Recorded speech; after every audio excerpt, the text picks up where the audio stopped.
S-P news मध्ये आपले स्वागत आहे. राज्यातील ऊस उत्पादक शेतकरी पुन्हा एकदा आक्रमक झाले आहेत.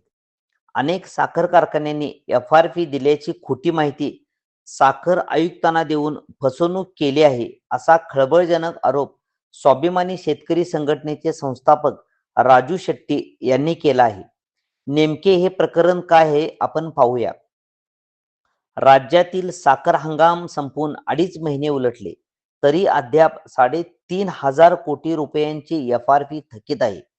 विशेष म्हणजे अनेक कारखान्यांनी संपूर्ण रक्कम दिल्याची खोटी माहिती साखर आयुक्तांना दिली असल्याचा आरोप राजू शेट्टी यांनी यावेळी केला. याच मागणीसाठी आज राजू शेट्टी यांनी पुणे येथे साखर आयुक्त डॉक्टर संजय कोलते यांची भेट घेतली. केंद्राकडून अनुदान लाटण्यासाठी साखर कारखानदारांनी शेवटच्या 1.5 महिन्यातील एफ-आर-पीची रक्कम थकवली आहे. राज्य सरकारही या थकबाकीदार साखर कारखानदारांना पाठीशी घालत असल्याचा आरोप शेट्टी यांनी केला. थकीत रक्कम वसुलीसाठी तातडीने आर-आर-सी कारवाईची मागणी करा, असेही राजू शेट्टी यांनी यावेळी सांगितले.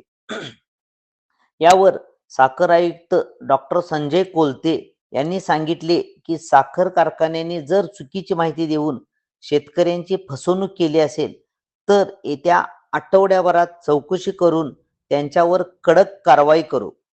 आता आयुक्तांच्या आश्वासनानंतर तरी शेतकऱ्यांच्या खात्यावर हे थकीत 3,500 कोटी रुपये जमा होतात का, हे पाहणे उत्सुकतेचे ठरेल. पाहत रहा एस-पी न्यूज. धन्यवाद.